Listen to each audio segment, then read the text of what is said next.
अस्सलाम वालेकुम नाज़रीन, अवामी आवाज़ टीवी सां गॾु मां आहियां सुनीता ओड। सभ खां पहिरियां हेडलाइंस। कराची शहर में बिजली जो बहरान जारी। अणएलाने लोड शेडिंग के इलेक्ट्रिक जे मरनी दावाउनि ते पाणी फेरे छॾियो। मलीर हाट, शाह फैसल टाउन, शम्स सोसाइटी, महमूदाबाद, गुलज़ार हिजरी, औरंगी टाउन, कोरंगी ऐं FB एरिया में 8 खां 9 कलाक अणएलाने लोड शेडिंग हलंदड़ के इलेक्ट्रिक पारां लोड शेडिंग जो सबबु फनी ख़राबी ऐं फीडर ट्रिप थियणु ॿुधायो पियो वञे। कराची जे मेयर वसीम अख्तर चयो आहे त शहरी हुकूमत वटि वसीलनि जी खोट आहे। मां सिंध हुकूमत खे दरख़्वास्त करियां थो त फायर ब्रिगेड खाते खे हू पाण बहितर बणाए। सामारो में ज़रई पाणीअ जी खोट ख़िलाफ़ आबादगारनि पारां एहतजाज। अॻवाननि जो चवणु हो त सामारो तालके में आपाशी इंतिज़ामिया पारां हथरादू पाणीअ जी खोट पैदा करे आबादगारनि खे सख़्तु परेशान कयो वियो आहे। कोटड़ीअ में अणएलाने लोड शेडिंग ऐं मुख़्तलिफ़ इलाइक़नि जा सड़ियल ट्रांसफार्मर तब्दील न करण ख़िलाफ़ शहरी एक्शन कमेटी जे सॾ ते एहतजाज। अॻवाननि चयो आहे त मुख़्तलिफ़ इलाइक़नि जा 10 खां वधीक ट्रांसफार्मर सड़ियल आहिनि, जिन खे तब्दील करण लाइ केतिरा ई भेरा इंतिज़ामिया खे शिकायत कई वई, तंहिं हूंदे बि को अमल नथो कयो वञे। ऐं जॉइंट फॉर्म अगेंस्ट करप्शन ज़रिए यूनिवर्सिटी जे चेयरमैन डॉक्टर ज़हीरुद्दीन मीरानी चयो आहे त ज़रई यूनिवर्सिटी टंडो जाम जे वाइस चांसलर यूनिवर्सिटी अंदरि मुख़्तलिफ़ फंडनि ज़रिए 64 लख रुपयनि जी करप्शन कई आहे। ही हुई हिन वक़्त जूं हेडलाइंस। तफ़सीली ख़बरूं मुख़्तसिर ब्रेक खां पोइ। ख़बरुनि में हिकु दफ़ो ॿीहर भलीकार।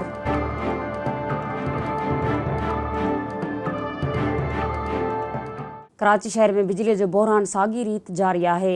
जॾहिं त बिजली जी गैर ऐलाने लोड शेडिंग के इलेक्ट्रिक जी मरनी दावाउनि ते पाणी फेरे छॾियो। गर्मीअ में वाध सां गॾु ई शहर में बिजलीअ जो बहरान बि वधंदो पियो वञे।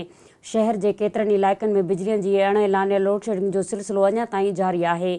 मलीर हाट, शाह फैसल टाउन, शम्स सोसाइटी, महमूदाबाद, गुलज़ार हिजरी, औरंगी टाउन, कोरंगी ऐं FB एरिया उहे इलाइक़ा आहिनि जिते 8 खां 9 कलाक अणएलाने लोड शेडिंग जारी आहे। ॿिए पासे अणएलाने लोड शेडिंग ते के इलेक्ट्रिक पारां फनी ख़राबी ऐं फीडर ट्रिप थियण जो बहानो ॿुधायो पियो वञे। कराची जे मेयर वसीम अख्तर चयो आहे त शहरी हुकूमत वटि वसीलनि जी खोट आहे। हू सिंध हुकूमत खे दरख़्वास्त करे थो त फायर ब्रिगेड खाते खे हू पाण बहितर बणाए। कराची जे इलाइक़े साइट एरिया में लेबर स्क्वायर में फैक्ट्रीअ में लॻल बाहि वारे वाक़े खां पोइ फैक्ट्रीअ जे दौरे दौरान मीडिया सां ॻाल्हाईंदे वसीम अख्तर चयो त फैक्ट्री मालिकनि पारां बाहि खां बचाव जा पूरा इंतिज़ाम न कया विया हुआ, जंहिं जे करे बाहि वधी वई। बाहि विसाइण वारे अमल में फॉर्म जे ख़तमु थियण वारे तासुर खे ग़लति करार ॾींदे कराची जे मेयर चयो त वटनि पाणी ऐं फॉर्म जी किल्लत नाहे। हुन चयो त रुॻो वसीलनि जी खोट आहे, उन करे हू मुकमिल तौर ते सभिनी इदारनि खे ठीकु नथा करे सघनि। सिंध हुकूमत फायर ब्रिगेड खे पाण सुधारे। सामारो में ज़रई पाणी जी खोट ख़िलाफ़ आबादगारनि पारां एहतजाज कयो वियो। शेर मोहम्मद राहो, वली मोहम्मद रहमू ऐं तारिक बुरगड़ी जी अॻवाणीअ में आबादगारनि पारां प्रेस क्लब आॾो एहतजाजी मुज़ाहिरो करे आपाशी अमलदारनि ख़िलाफ़ सख़्तु नारेबाज़ी कई वई। उन मौक़े ते अॻवाननि चयो त सामारो तालके में आपाशी इंतिज़ामिया पारां हथरादू पाणीअ जी खोट पैदा करे आबादगारनि खे सख़्तु परेशान करे छॾियो आहे। संदन चवणो त सामारो सब डिवीज़न में मिठड़ाओ केनाल मां निकिरंदड़ कबूल शाख, भुरगड़ी शाख, सामारो शाख, छिज शाख ऐं छिता शाख में पाणीअ जी हथरादू खोट पैदा करण सबबि हज़ारे एकड़नि ते पोखियल फ़सुल सुकी रहियो आहे, जंहिं सां आबादगारनि खे करोड़े रुपया नुक़सानु पहुचण जो ख़दशो आहे। हुननि चूंडियल नुमाइंदनि आला इख़्तियारनि खां मुतालबो कयो त पाणी खोट ख़िलाफ़ नोटिस वठी बंदि कयल पाणी छोड़ करायो वञे, ॿी सूरत में सख़्तु क़दम खयां वेंदा। खिपरे में ॻोठाणनि पारां पुलिस ऐं बासर जे ज़्यादतियुनि ख़िलाफ़ एहतजाजी मुज़ाहिरो कयो वियो। ॻोठ खीर हडी जे रहवासियुनि शबीर ऐं नवाब अली शेर शहीद चौक ते एहतजाज कंदे चयो त हुननि ते ढलियार मोड़ वटि इलाइक़े जे 2 ॾुआरनि जवाबदार कातिलाणो हमिलो कयो, जंहिं में हू मौजूदाणे तौरु बची विया। हुननि चयो त हमले खां पोइ जवाबदारनि हथियारनि जे ज़ोर ते खेनि यरगमाल बणायो ऐं 10,000 रुपया फुर करे फ़रार थी विया। ॻोठाणनि दाहींदे चयो त बासरनि ख़िलाफ़ खिपरो पुलिस खे दाह ॾिनी, जंहिं जवाबदार ख़िलाफ़ केस दाख़िल करण बदिरां धिका ॾेई थाणे खां ॿाहिरि कढी छॾियो। ॻोठाणनि SSP सांगड़ खे अपील कई त मामले जो नोटिस वठी खेनि इंसाफ़ ऐं तहफ़ुज़ फ़राहम कयो वञे। कोटड़ी में अणएलाने लोड शेडिंग ऐं मुख़्तलिफ़ इलाइक़नि जा सड़ियल ट्रांसफार्मर तब्दील न करण ख़िलाफ़ शहरी एक्शन कमेटी जे सॾ ते एहतजाज कयो वियो।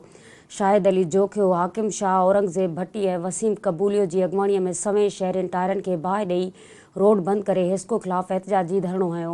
उन मौक़े ते अॻवाननि चयो त मुख़्तलिफ़ इलाइक़े भट्टी पाड़ो, ॾिनल शाह पाड़े समेत शहर जा 10 खां वधीक ट्रांसफार्मर सड़ियल आहिनि, जिन खे तब्दील करण लाइ केतिरा ई भेरा इंतिज़ामिया खे शिकायत कई वई, तंहिं हूंदे बि को अमल नथो कयो वञे। हुन इल्ज़ाम हणंदे चयो त हेस्को इंतिज़ामिया ट्रांसफार्मर तब्दील करण लाइ 80,000 रुपया रिश्वत घुरी रही आहे। रिश्वत न ॾियण तां केतिरनि ई ॾींहनि खां सड़ियल ट्रांसफार्मर तब्दील न थी सघिया आहिनि। शहरी नाला इख़्तियारनि खां मुतालबो कयो त फौरी तौरु नोटिस वठी सड़ियल ट्रांसफार्मर तब्दील करे संदनि परेशानियुनि खे घटायो वञे।